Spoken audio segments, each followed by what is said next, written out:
dans le précieux nom de notre Seigneur Jésus-Christ. Vous êtes la bienvenue sur cette chaîne, l'unique véritable Dieu, où je partage la parole vivante, la parole efficace, la parole créative, celle qui était depuis le commencement. Je souhaiterais aider chacun de nous à se rapprocher de Dieu afin de développer sa relation d'intimité avec Dieu. Bien, mes frères et sœurs en Christ dans le Seigneur, je tiens déjà à remercier toutes les personnes qui se sont abonnées. Oui, bien, mes frères et sœurs, vous êtes sur cette chaîne. Vous allez connecter la parole de Dieu. Vous allez vous nourrir spirituellement. Au commencement était la parole. La parole était avec Dieu. La parole était Dieu. Je vous dis infiniment merci pour la confiance que vous me témoignez. Pour ceux qui sont abonnés, vous recevez la parole. Vous allez nourrir la parole de Dieu. Il est écrit dans la parole de Dieu. Vous me chercherez, vous me trouverez si vous me cherchez de tout votre cœur. À partir du moment où vous cherchez Dieu sincèrement, il se laissera trouver. Il est également écrit dans la parole de Dieu, je suis le pain de vie. Celui qui vient à moi n'aura jamais faim. Celui qui croit en moi n'aura jamais soif. Bien, mes frères et sœurs en Christ, vous êtes connectés sur cette chaîne, vous allez recevoir la parole. La parole va vous grandir. Elle va toucher votre cœur. Elle va vous transformer. La parole de Dieu vit. Et mon souhait, c'est de permettre à chacun de nous, bien mes frères et sœurs, tel que mentionné dans la parole, il y aurait plus de joie. Plus de joie au ciel, juste pour un seul pécheur qui se repent, que pour 99 justes qui n'ont pas besoin de repentance. Bien mes frères et sœurs en Christ, pour tous ceux qui sont abonnés, je vous dis infiniment merci. Vous êtes connectés sur la bonne chaîne. Vous allez recevoir la parole. Nourrissez-vous de la parole et partagez au maximum la parole afin d'inonder le ciel encore et encore 2 fois. Ceux qui n'ont pas encore été abonnés, je vous invite à vous abonner. Abonnez-vous afin de développer une relation avec Dieu. Abonnez-vous afin de grandir spirituellement. Pour s'abonner, bien mes frères et sœurs, c'est juste cliquer. Dieu de grâce, Dieu d'amour, de miséricorde, je te dis merci. Merci pour ce moment précieux et précieux que tu me donnes de venir partager ta parole. Merci pour le courage, merci pour la détermination. Merci parce que tu me donnes la force de tenir. Merci pour l'inspiration. Et dans ta parole que tout ce qui respire l'éternel, je te louerai tous les jours de ma vie.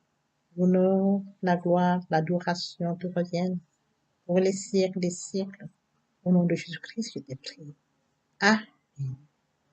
Bien-aimés dans le Seigneur, je me réjouis de revenir partager avec vous en ce moment précis et précieux la parole de Dieu. Il est écrit dans la parole de Dieu que tout ce qui respire loue l'Éternel. Louons l'Éternel par cette très belle chanson. Esprit est là. Le Saint-Esprit est là. La nuit a disparu et Dieu donne le salut. Et sur le monde entier, le grand jour s'est levé. Le Saint-Esprit est là.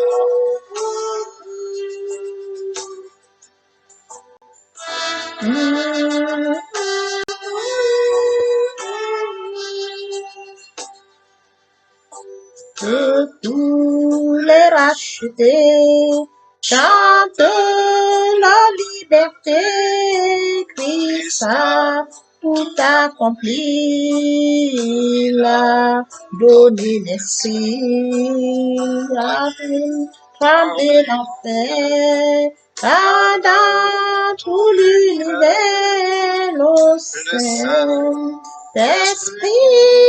est là.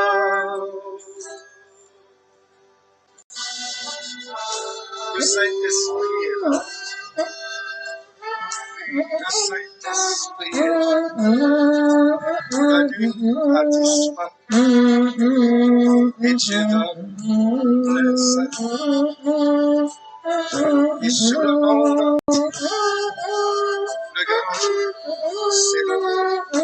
Le Saint-Esprit est là.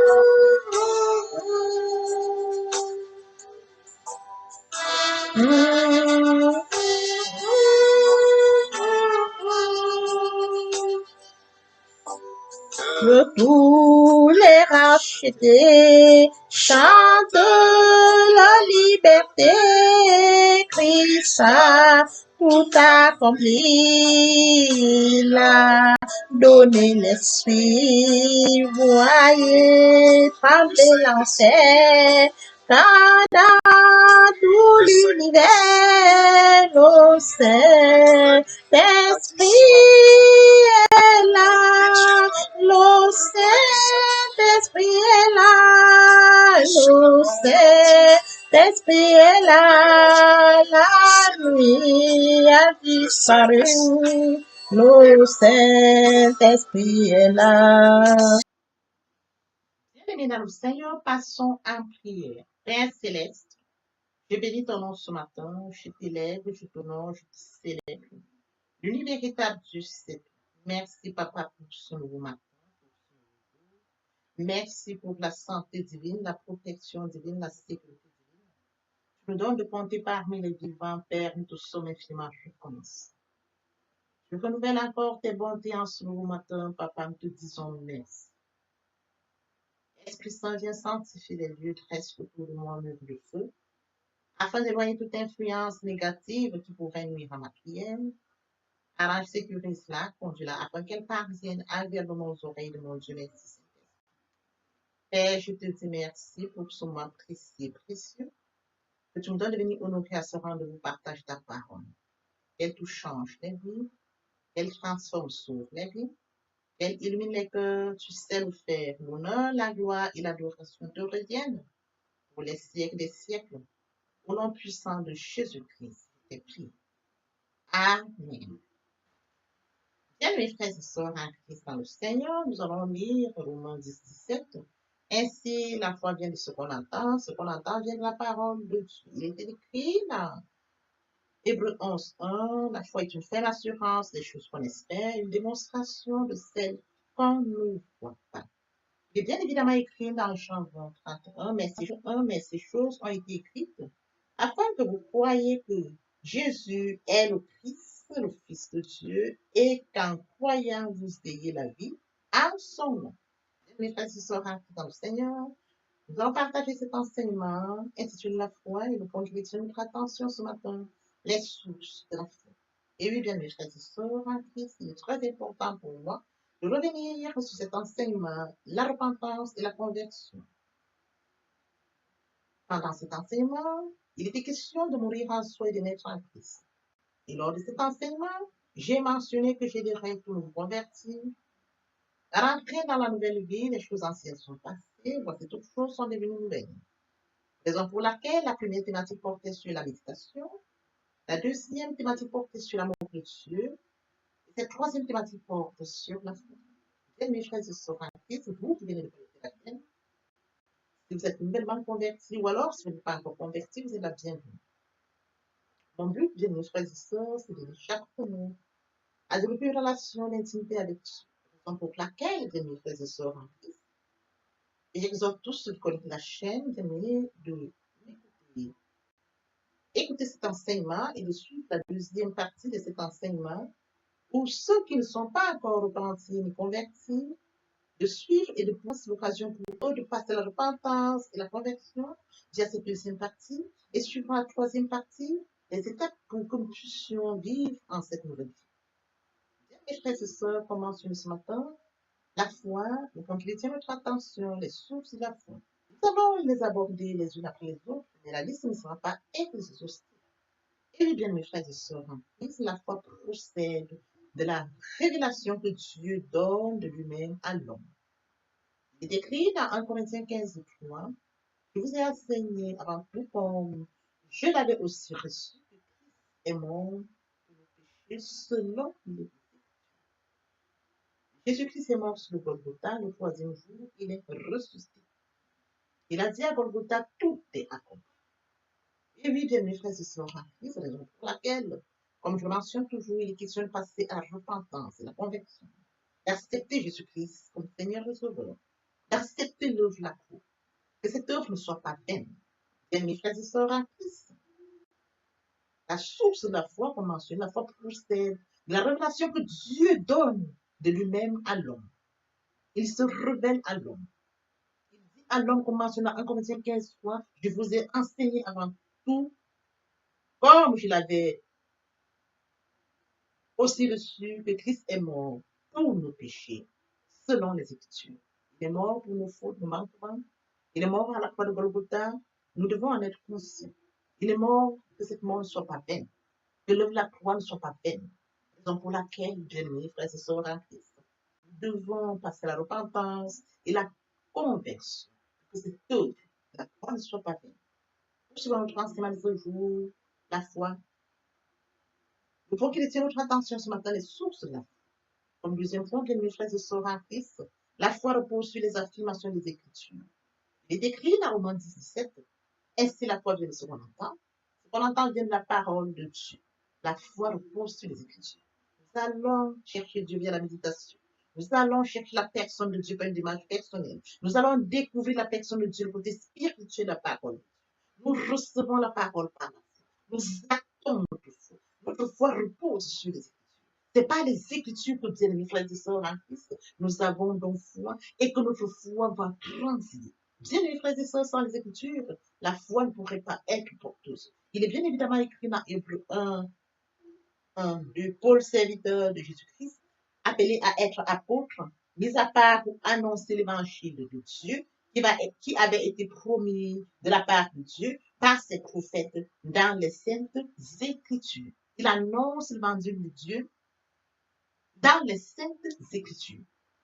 Il se base des saintes Écritures pour annoncer l'évangile de Dieu, pour partager l'évangile de Dieu, pour que les hommes puissent comprendre ce qu'il est écrit dans la parole, afin que sur cette base, les hommes, bien-aimés frères et sœurs en Christ, puissent nourrir leur foi. Pour que ceux-là qui ne sont pas encore repentis, convertis, bien-aimés frères et sœurs, comprennent qu'il est temps pour eux de passer à la repentance et à la conversion. Qu'ils comprennent qu'il est temps pour eux, bien-aimés frères et sœurs en Christ, de venir à Dieu vers la repentance et la conversion. Qu'ils comprennent qu'il est temps pour eux, bien-aimés frères et sœurs, de rentrer dans la nouvelle vie, de vivre une nouvelle vie, celle qui honore Dieu. Bien, mes frères et sœurs en Christ, la foi repose sur les affirmations des Écritures. Il est bien évidemment écrit dans Jean 20, 31, mais ces choses ont été écrites afin que vous croyiez que Jésus est le Christ, le Fils de Dieu, et qu'en croyant, vous ayez la vie en son nom. Au nom de Jésus-Christ, nous ayons la vie. Oui, bien, mes frères et sœurs, les Écritures nous enseignent, et nous croyons en ça, parce que nous nous basons sur les Écritures. La foi repose sur les Écritures. Les Écritures nous confirment, nous affirment, nous informent à ce sujet. Bien, mes frères et sœurs, il est bien évidemment écrit dans 2 Thessaloniciens 2,15. Ainsi donc, frères, demeurez fermes et retenez les instructions que vous avez reçues, soit par notre parole, soit par la lettre. Demeurons fermes et retenons les instructions que nous avons reçues, soit par la parole, soit par la lettre. Donc, la parole nous enseigne. La parole nous instruit. La parole nous corrige. Nous devons recevoir cela. La parole, par la parole, notre foi repose sur la parole. Et oui, bien mes frères et sœurs, poursuivons notre enseignement de ce jour, intitulé La foi. Le point qui retient notre attention ce jour, les sources de la foi. Un troisième point pour susciter la foi, Dieu se sert d'instruments humains qui collaborent avec l'esprit et la parole de Dieu. Il se sert des instruments humains. Et ces instruments qui collaborent avec l'esprit et la parole de Dieu. Il est écrit dans Romains 10, 14, 17. Comment donc invoqueront-ils celui en qui ils n'ont pas cru? Et comment croiront-ils en celui dont ils n'ont pas entendu parler? Et comment en entendront-ils parler s'il n'y a personne qui prêche? Et comment y aurait-il des prédicateurs s'ils ne sont pas envoyés? Donc il est écrit, ils sont beaux les pieds de ceux qui annoncent la paix, de ceux qui annoncent les bonnes nouvelles, mais tous n'ont pas obéi à la bonne nouvelle. Aussi Ésaïe dit-il, Seigneur, qui a cru à notre prédication. Ainsi, la foi vient de ce qu'on entend, vient de la parole de Dieu. Bien, mes frères et sœurs en Christ, après lecture de Romains 10, 14, 17, comment donc invoqueront-ils celui en qui ils n'ont pas cru? Et comment croiront-ils en celui dont ils n'ont pas entendu parler? Et comment entendront-ils parler s'il n'y a personne qui prêche?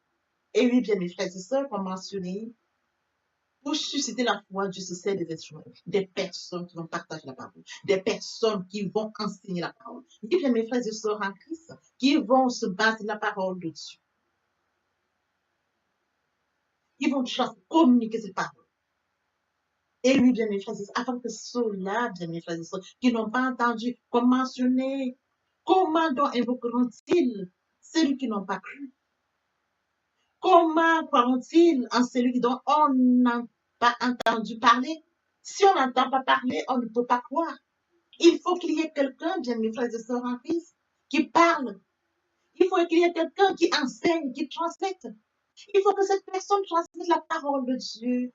Et lorsqu'elle transmettra la parole de Dieu, bien mes frères et sœurs en Christ, cette parole donc sera écoutée. Et une fois qu'elle sera écoutée, bien mes frères et sœurs en Christ, ils vont recevoir la parole. Et quand ils vont recevoir la parole, si la terre, le cœur est ouvert, bien mes frères et sœurs, si le cœur est disponible, la parole va s'ensemencer. Vous me chercherez, vous me trouverez, si vous me cherchez de tout votre cœur. Quand ils transmettent la parole, les cœurs, bien mes frères et sœurs, qui sont réceptifs, recevront la parole. La parole va s'ensemencer dans le cœur de toutes ces personnes qui sont réceptifs et cette parole sera porteuse. Voilà comment, bien mes frères et sœurs en Christ, pour susciter la foi, Dieu se sert des instruments humains qui collaborent avec l'Esprit et la parole de Dieu. Oui, bien mes frères et sœurs en Christ, nous allons poursuivre par la lecture de Jean 17. Ce n'est pas pour eux seulement que je prie, mais encore pour ceux qui croiront en moi par leur parole. Écrit dans Jean 16, 8, et quand il sera venu, il convaincra le monde en ce qui concerne le péché, la justice et le jugement. Quand il reviendra, il va convaincre le monde de ce qu'il en est du péché, la justice et le jugement. Oui, bien mes frères et sœurs en Christ, il est mort à la croix de Golgotha pour nos fautes, pour nos manquements, pour la désobéissance. Il est écrit, le juste vivra par la foi. Nous devons en être conscients. Il viendra encore convaincre le monde pour le péché, pour la justice et le jugement. Il est bien évidemment écrit dans Jean 4, 39, 42. Plusieurs Samaritains de cette ville crurent en Jésus à cause de cette déclaration formelle de la femme. Il m'a dit tout ce que j'ai fait. Aussi, quand les Samaritains vinrent le trouver, ils le prièrent de rester auprès d'eux. Et il resta là 2 jours. Un beaucoup plus grand nombre crurent à cause de sa parole, et il disait à la femme, ce n'est plus à cause de ce que tu as dit que nous croyons, car nous l'avons entendu nous-mêmes, et nous savons qu'il est le sauveur du monde. Voyez-vous bien, mes frères et sœurs en Christ, partant d'une femme samaritaine, cette femme samaritaine a dit ce que le Seigneur Jésus avait fait. Plusieurs sont venus l'écouter. Il est resté 2 jours avec eux. Plusieurs sont venus et ils ont cru à cause de la parole. Et il disait à la femme, ce n'est pas à cause de ce que tu as dit que nous croyons, car nous l'avons entendu nous-mêmes et nous croyons qu'il est vraiment le sauveur du monde. Oui, bien mes frères et sœurs, comme je l'avais mentionné, bien mes frères et sœurs en Christ, le point important, ici, les questions du Seigneur Jésus-Christ qui s'est manifesté par la femme samaritaine. La femme samaritaine a été touchée par ce que le Seigneur Jésus lui avait dit, et plusieurs autres Samaritains sont venus, et qui eux aussi ont cru, non pas seulement ce que la femme leur avait dit, parce qu'eux-mêmes, ils ont écouté ce que le Seigneur Jésus leur a dit. Le Seigneur Jésus-Christ l'a déjà fait aussi, par la femme, et par plusieurs autres Samaritains. Nous, comme mentionné sur ce 3e point, pour susciter la foi, Dieu se sert des instruments humains qui collaborent avec l'Esprit et la parole de Dieu. Oui, mes frères et sœurs en Christ, nous allons poursuivre par le 4e point, la foi repose sur une connaissance. Il faut savoir quelque chose de Dieu pour lui faire confiance. Il décrit dans Éphésiens 1, 13. Et lui, vous aussi, après avoir entendu la parole de l'évangile de votre salut, en lui vous avez cru et vous avez été scellés du Saint-Esprit qui avait été promis. Après lecture d'Éphésiens 1, 13, en lui vous avez cru et vous avez été scellés du Saint-Esprit qui avait été après avoir entendu la parole. C'est mentionné dans Éphésiens 1:13. Après avoir entendu la parole de la vérité, l'évangile de votre salut. Vous qui avez cru, donc on entend la parole, bien mes frères et sœurs en Christ. On entend la parole, bien mes frères et sœurs en Christ dans le Seigneur. On reçoit la parole. On reçoit cette parole en actant. Et oui, bien mes frères et sœurs, actez la foi pour recevoir la parole. On acte la foi. On reçoit la parole par la foi. Cette parole sans sémence dans notre cœur. Elle porte ses fruits, bien mes frères et sœurs. Et vous avez été scellés du Saint-Esprit qui avait été pris. L'Esprit Saint habite en nous. L'Esprit Saint fait son travail. L'Esprit Saint était promis. Il avait dit, je ne vous laisserai pas seul. Je vous enverrai le Saint-Esprit. L'Esprit Saint habite en chacun de nous qui avions accepté Jésus-Christ comme Seigneur et Sauveur sincèrement, via la repentance et la conversion. L'Esprit Saint fait son travail. Et oui, bien mes frères et sœurs en Christ, la foi repose sur une connaissance. Il faut savoir quelque chose de Dieu pour lui faire confiance. Il est bien évidemment écrit dans Romains 10:14. Comment donc invoqueront-ils celui en qui ils n'ont pas cru? Et comment croiront-ils en celui dont ils n'ont pas entendu parler? Et comment en entendront-ils parler s'il n'y a personne pour prêcher? Comme je l'avais déjà lu précédemment, il faut quelqu'un pour prêcher. Il faut quelqu'un pour prêcher la parole. Il faut que ces personnes prêchent la parole, transmettre, bien mes frères et sœurs en Christ, la connaissance de la parole. Et que cette parole prêchée, bien mes frères et sœurs, puisse toucher les cœurs réceptifs, les cœurs disponibles. Et lorsque les cœurs disponibles reçoivent la parole, bien mes frères et sœurs en Christ, cette parole s'ensémence en eux. Elle s'ensémence en eux, bien mes frères et sœurs. Lorsqu'elle s'ensémence, bien mes frères et sœurs, elle porte ses fruits. Et oui, bien mes frères et sœurs en Christ, il faut des personnes pour prêcher. S'il n'y a pas de personnes, il n'y aura pas de prédication. S'il n'y a pas de prédication, on n'aura pas de parole. Il faut des personnes pour prêcher, pour transmettre la connaissance. Et que cette connaissance, bien aimée, soit réceptive par des cœurs disponibles. Vous me cherchez, vous me trouverez. Si vous me cherchez de tout votre cœur. D'où le 4e point, la foi repose sur une connaissance. Il faut savoir quelque chose de Dieu pour lui faire confiance. Pour notre enseignement, bien mes frères et sœurs en Christ, la foi. Et le point qui détient notre attention, les sources de la foi. Comme 5e point, la foi repose sur notre Seigneur et Sauveur Jésus-Christ. Sa naissance, sa vie, sa crucifixion, sa résurrection. Il est écrit là, Hébreux 12:2, ayant les regards sur Jésus, le chef et le consommateur de la foi, qui, en vue de la joie qui lui était réservée, a souffert la croix, méprisé, et s'est assis à la droite du trône de Dieu. Bien, mes frères et sœurs en Christ, la foi repose sur notre Seigneur Jésus-Christ, sur notre Sauveur Jésus-Christ. Oui, bien, mes frères et sœurs en Christ, ayant les regards sur Jésus, le chef et le consommateur de la foi, en vue de la joie qui lui était réservée, a souffert à la croix de Golgotha. On parle de là pour l'accepter comme Seigneur et Sauveur. Il est mort à Golgotha. Il a effacé l'acte dont les ordonnances sont condamnées et qui subsistait contre lui. Il a détruit à le point la croix. Il a dépouillé les dominations et les autorités. Il a livré publiquement un spectacle en triomphant d'elle à la croix. Il s'est humilié se rendant obéissant sur la mort même jusqu'à la mort de la croix. C'est pourquoi Dieu l'a souverainement élevé. Il lui a donné un nom au-dessus de tout nom, afin qu'au nom de Jésus, tu le Christ. Il est question de ce Jésus, bien mes frères et sœurs, qui a souffert, méprisé, l'ignominie, et s'est assis à la droite pour tout le monde. Oui, bien mes frères et sœurs en Christ, la foi repose sur notre Seigneur et Sauveur Jésus-Christ. Et bien évidemment écrit dans 1 Corinthiens 15, 1:4. Je vous rappelle, frères, l'évangile que je vous ai annoncé.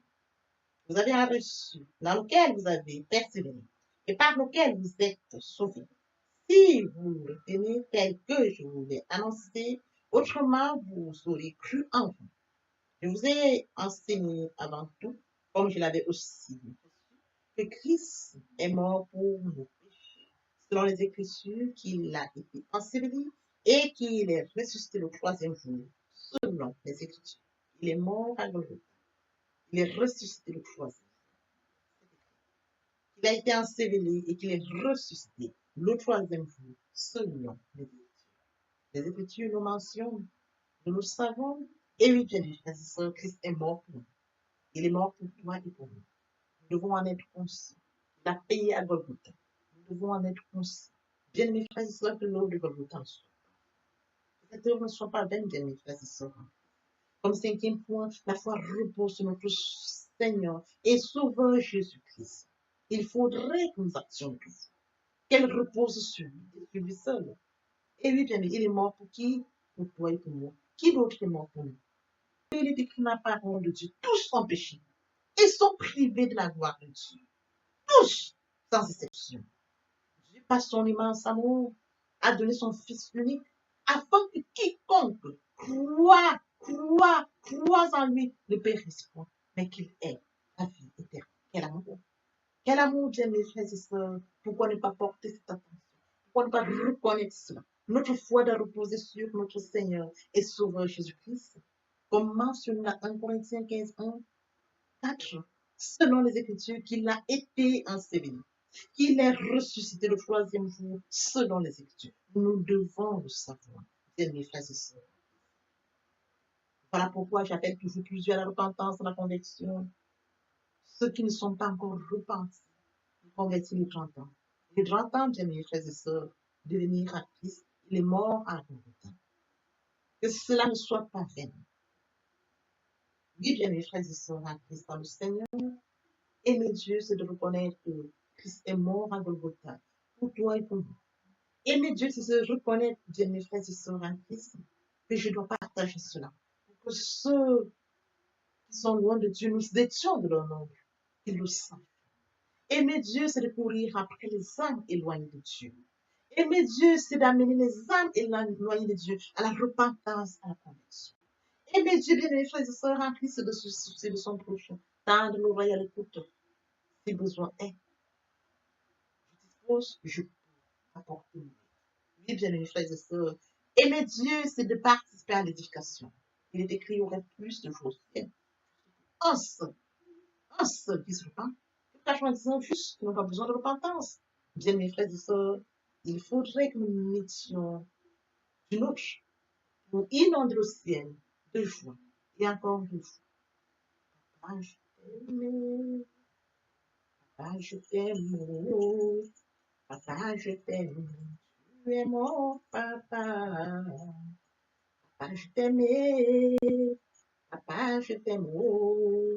Papa, je t'aime. Bien, mes frères et sœurs, et mon Dieu. Et mon Dieu. Et mon Dieu. Oui, bien, mes frères et sœurs, point que cet enseignement est dans votre sang, je vous prie de partager encore et encore pour inonder le ciel, pour amener plusieurs à la repentance et à la conversion, qu'ils viennent se joindre à nous, et qu'ensemble, nous puissions encore courir après les âmes. C'est écrit, il y aurait plus de joie au ciel, juste un seul qui se repent. Donc, quand je me dis ça juste, il n'y aura pas besoin de repentance. Bien, mes frères et sœurs, je vous prie de vous abonner au Père Mitra, de vous édifier. Vous abonnez vous permettra, bien mes frères et sœurs, de recevoir plus de paroles. Vous permettra, bien évidemment, de grandir spirituellement, tout en gardant une relation d'intimité avec Dieu. Telle est de manifester l'amour de Dieu. Oui, bien mes frères et sœurs, en Christ, nous pouvons poursuivre les deuxième et troisième partie de notre enseignement. La deuxième partie porte sur la repentance et la conversion. Il est de mourir en soi et de naître en Christ. Toute personne qui ne sont pas encore converties, moins important pour vous de passer la repentance, la conversion. Il y a la deuxième partie. La troisième partie vous aidera, bien mes frères et sœurs, en quoi consistera la nouvelle vie.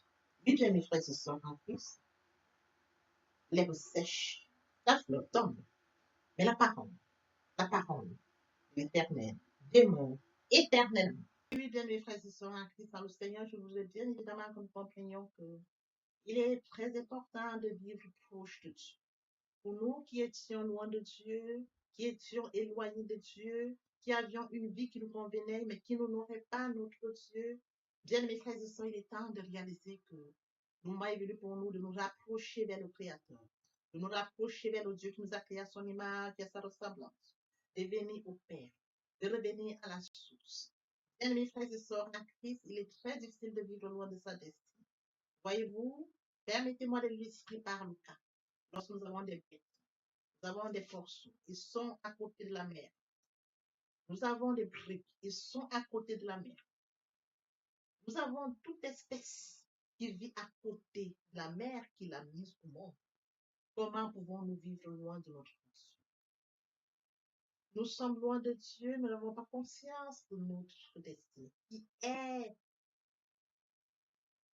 celle que Dieu a préparée pour nous. La vie que nous pourrons vivre nous apportera vie. Bien, mes frères et sœurs, rapprochons-nous de Dieu. Rapprochons-nous de Dieu et de notre destinée. Rapprochons-nous de Dieu afin de vivre comme Dieu l'a décidé pour nous. Rapprochons-nous de Dieu, bien, mes frères, à son image, à sa ressemblance. Vivre loin de Dieu, c'est vivre loin de sa destinée. Oui, bien, mes frères et sœurs, sur ce, je vais donc introduire ce matin la repentance et la conversion. Il est très important de mourir en soi et de naître en Christ. Il y a la repentance et la conversion. Se repentir, c'est de reconnaître que je suis pécheur. Se repentir, c'est de reconnaître mes fautes. Se repentir, c'est de décider de les abandonner, de les avouer et de les abandonner. Se repentir, c'est de regretter sans vouloir pleurer. Se repentir, bien mes frères et sœurs en Christ, c'est de savoir que Jésus-Christ est mort sur la croix de Golgotha. Oui, bien aimé, Dieu a tant aimé le monde qu'il a donné son Fils unique, afin que quiconque croise en lui ne périsse point, mais qu'il ait la vie éternelle. Bien aimés frères et sœurs en Christ, si nos péchés sont comme le cramoisi, ils deviendront blancs comme la neige. S'ils sont comme la pourpre, ils deviendront comme la laine. Telle est la parole de Dieu. Si nous confessons le péché, il est fidèle. Il est fidèle pour nous les pardonner et pour nous purifier de toute iniquité. Quel amour, bien mes frères et sœurs. Nous servons un Dieu fidèle. Dieu n'est pas un homme menti, ni le Fils de l'homme pour se repentir. Ce qu'il a dit, ne le fera-t-il pas? Ce qu'il a déclaré, ne l'exécutera-t-il pas? Bien, mes frères, il est très important de passer à la repentance. Et la conviction, c'est le fait de déplacer le centre de gravité de ma vie entière. Avant, j'avais une vie qui n'honorait pas Dieu. Je menais une vie qui me convenait, qui m'honorait. Bien, mes frères et sœurs, qui suis-je pour m'honorer? Je dois honorer le Dieu qui m'a créé. Raison pour laquelle, dans l'humilité, je dois rentrer dans la nouvelle vie. Les choses anciennes sont passées. Voici la nouvelle vie commence. Je dois rentrer dans la nouvelle vie. C'est très important, bien mes frères et sœurs. Lorsque les cœurs se convertissent, le voile est ôté. Or, le Seigneur, c'est l'Esprit. Là où est l'Esprit du Seigneur, là est la liberté. Vous entrez dans la liberté. Oui, bien mes frères et sœurs, c'est très important de le comprendre. Vous entrez dans la nouvelle vie. L'Esprit Saint prendra le contrôle de cette nouvelle vie. Bien mes frères et sœurs, pour toutes les personnes qui ne se sont pas encore engagées à suivre le Seigneur, pour ceux qui se sont engagés et qui auraient abandonné pour quelque raison que ce soit, le moment est venu pour nous de rentrer en prière via cette chanson.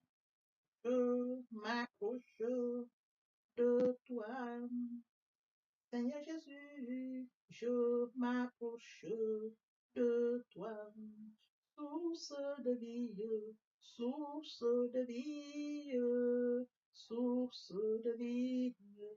Mon sauveur bénis-moi, source de vie, source de vie, source de vie, mon sauveur bénis. Répétez après moi la prière. Seigneur Jésus, je sais que tu es mort pour moi et le troisième jour tu es ressuscité. Je m'engage dès ce jour de t'accepter comme Seigneur et Sauveur. Merci Seigneur Jésus pour l'œuvre de la croix. Merci pour le salut. Merci pour l'amour que tu m'apportes. Amen. Tendre Père Céleste, merci pour les âmes précieuses. Merci pour leur engagement de ce matin. Père, je te prie de veiller sur eux afin qu'ils restent attachés à toi et à toi seul, l'unique véritable. L'honneur, la gloire et l'adoration te reviennent pour les siècles des siècles. Au nom puissant de Jésus-Christ. Amen. Et bien, mes frères et sœurs en Christ, dans le Seigneur, après la repentance et la conversion, il est très important d'adopter la nouvelle vie, de mettre en pratique la nouvelle vie. La nouvelle vie constituera quoi? La méditation de la parole. Parce que la parole est créative, comme je l'ai dit aux enseignements précédents. Au commencement était la parole était Dieu, et avec Dieu, la parole était Dieu. C'est de cette parole dont il est question. La parole est créative, elle est dominante, elle est efficace, elle est productive. C'est de cette parole dont il est question. Il est question de méditer la parole. Il est question de suivre certaines étapes de mes frères et sœurs en Christ. Je lis la parole, il est question de lire la parole. Premièrement, bien mes frères et sœurs en Christ, c'est de rentrer en prière. Confier ce moment à Dieu où je vais en méditation, invoquer le Saint-Esprit afin qu'il prenne contrôle durant la méditation et suivre donc la lecture du verset biblique ou du passage qui nous servira d'appui pendant la méditation. Méditer la parole, c'est la mûrir, c'est aller en réflexion profonde. Méditer la parole, bien mes frères et sœurs, pendant ce moment, je reçois des révélations vers le Saint-Esprit. Moment opportun de prendre des notes. Je note toutes ces révélations qui seront utiles, bien mes frères et sœurs, en Christ dans le Seigneur. Il faut bien évidemment recevoir la parole. Quand on médite, il faut la recevoir. Je reçois la parole en actant la foi. La foi est une ferme assurance des choses qu'on espère, une démonstration de celles qu'on ne voit pas. La foi vient de ce qu'on entend vient de la parole de Dieu. Acter la foi agissante. Il faut bien évidemment obéir à la parole. L'obéissance vaut mieux que le sacrifice. Abraham a acté la foi. Abraham a obéi. Donne-moi ton fils, ton unique fils, qui s'est levé. Le Seigneur m'a donné un fils. Le Seigneur me demande de lui donner mon fils. Et lui donner mon fils. Abraham n'a pas hésité. Bien, mes frères et sœurs, qu'il est difficile à bon nombre d'entre nous, dans le cas d'Abraham, quand on leur demande seulement leur fils unique pour rendre service à un certain X ou Y, il leur est difficile. Abraham s'est levé avec son fils unique. Il est parti comme le Seigneur le lui avait dit. Et sur les lieux, le Seigneur lui a présenté un animal qu'il devait prendre à la place de son fils. Acter la foi, perdre la foi, Abraham. Oui, bien mes frères et sœurs en Christ, nous devons mettre en pratique la parole. La parole que nous avons lue. Nous l'avions méditée. Nous mangeons la parole, nous buvons la parole. Nous actons la foi. Nous obéissons à la parole. La parole sans sémence, elle est porteuse. C'est dans le moment où nous devons mettre en pratique la parole. Oui, bien mes frères et sœurs en Christ, en louange la parole, en adoration la parole, en jeûne et prière la parole. Déclarer la parole au moment opportun. Là, c'est très important. Qu'est-ce que je déclare? Il est question de cerner la situation à laquelle je fais face. Est-ce une situation de maladie? Très bien. Et quels sont les versets bibliques qui me permettront de rentrer en prière? C'est de ça dont il est question. Quand je lis la parole, je prends connaissance des versets bibliques. Je lis, je comprends, je note. Je note au fur et à mesure. Je note. Je vous apprendrai ça au fur et à mesure de mon enseignement. Pour que vous puissiez prendre connaissance des versets bibliques et comment est-ce qu'on pourra les noter par catégorie, les classifier pour mieux comprendre. Je les note et je m'en sers au moment opportun. La situation à laquelle je fais face, quel est le verset biblique? D'où l'utilité de la méditation, la parole de Dieu. La parole depuis le commencement. Lorsque vous voulez bénir quelqu'un, vos parents vous bénissent via la parole. Toute chose, vous déclarez une parole. Dans de déclarer la parole face à une situation, la parole vivante, la parole efficace, la parole productive, la parole qui est au commencement, la parole qui est Dieu, je la déclare avec foi. Je la déclare. Et la parole est porteuse. Il est écrit, ma parole ne retourne point à moi, sans avoir exécuté ma volonté et accompli mes desseins. La parole. C'est cette parole qui va s'exécuter. Parce que Dieu est ça, et sa parole, depuis le commencement. Oui, bien mes frères et sœurs en Christ, Voici comment est-ce que nous allons commencer cette nouvelle vie. Nous allons laisser l'ancienne vie, nous rentrons dans une nouvelle vie. Je voudrais que nous comprenions étape par étape comme un enfant qui fait ses pas. Il vient de naître, il vient dans un nouveau monde. On lui donne d'abord le lait. Au fur et à mesure dans son évolution, on lui donne ce dont il a besoin. Il grandit tout doucement. Telle est la situation à laquelle je voudrais que, bien mes frères et sœurs en Christ, vous vous adaptiez comme un enfant, de manière progressive, pour comprendre comment on évolue dans la foi, comment on grandit via la parole de Dieu. Oui, bien mes frères et sœurs en Christ, aimer Dieu, c'est d'accorder la priorité au royaume. Aimer Dieu, c'est de lire sa parole, méditer sa parole, mettre sa parole en pratique. Aimer Dieu, c'est de partager la parole. Aimer Dieu, bien mes frères et sœurs en Christ, c'est de partager autour de soi et encore plus. Aimer Dieu, c'est de tendre l'oreille aux besoins de mon prochain.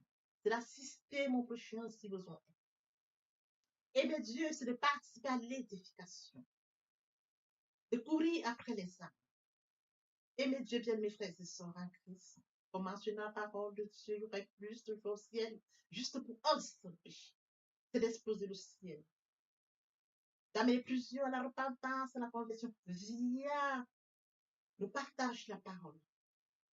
Ils viendront par curiosité, bien mes frères et sœurs. Lorsque nous allons manifester l'amour de Dieu de la sorte, ils verront cet amour. Ils seront surpris de notre amour. Mais qu'est-ce qu'ils ont? Qu'est-ce qui les touche? Dans cette curiosité, ils viendront comprendre pourquoi, comment nous manifestons l'amour naturel, l'amour qui vient de Dieu. Et alors, bien mes frères et sœurs, nous leur dirons, il est mort sur le Golgotha pour toi et pour moi. Cet amour, nous l'avions. Et toi aussi, tu peux l'avoir via la repentance et la conversion. Nous amenons les âmes à la repentance, à la conversion. Nous participons à l'éducation, à la repentance. Nous allons courir pour amener les âmes au Père. Oui, bien mes frères et sœurs en Christ. De la sorte, nous allons amener. Ils viendront, ils se joignent à nous. Voyez-vous, nous allons former encore plus et plus. Et que tous ensemble, nous serons encore plus efficaces pour recourir derrière d'autres âmes. Tel est le travail que nous avons. C'est de courir après les amener, et qu'ils restent, qu'ils se joignent à nous, et qu'ensemble nous allions encore à la conquête d'autres. C'est de ça qu'il est question, bien mes frères. C'est un travail. Je me dois de le faire. Tu te dois de le faire. Que chacun y mette du sien. Exploser le ciel, comme mentionné dans la parole, il y aurait plus de choses. Dans l'espoir que cet enseignement était enrichissant, je vous prie de le partager au maximum pour participer à l'édification des autres. L'herbe sèche, la fleur tombe, mais la parole de Dieu demeure éternellement. Que l'Éternel Dieu vous bénisse, ainsi aux familles respectives. À très bientôt. Amen. Je suis salué, sinon, merci et ta qui m'appelle la gloire que tu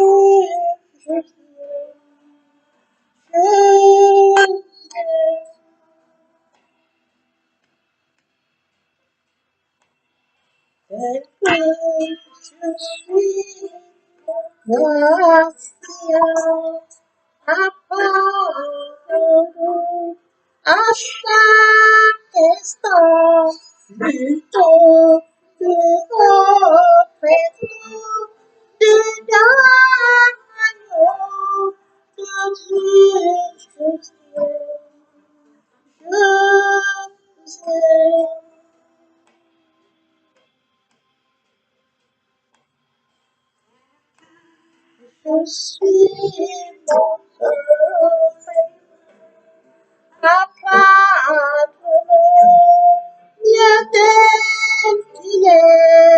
Pour tout changer souvent par ces agneaux de Dieu juste.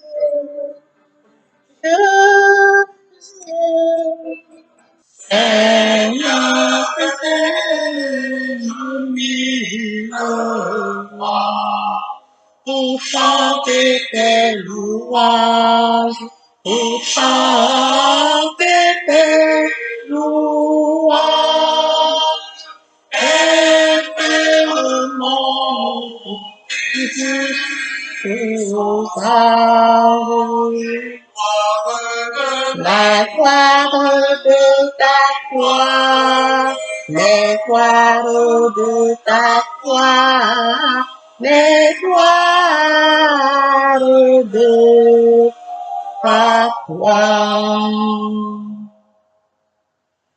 Jésus, mon Seigneur et mon que ton souffle m'anime, que ton souffle m'anime, pour que par moi ton nom sublime retentissant pour Dieu, retentissant pour Dieu, retentissant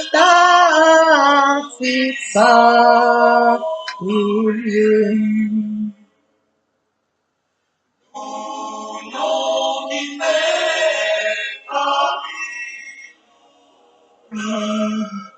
Il est l'harmonie, il est l'harmonie. Tu répondras, soyez la vie, la paix, mais comme dans mon cœur, et la paix dans mon cœur, et la paix dans mon cœur. Et sans mes élèves, autrefois, aucun mal ne m'accable, aucun mal ne m'accable. Ton sang pur, le plus coupable, ton sang là pour moi, ton sang là pour moi, ton sang là pour moi.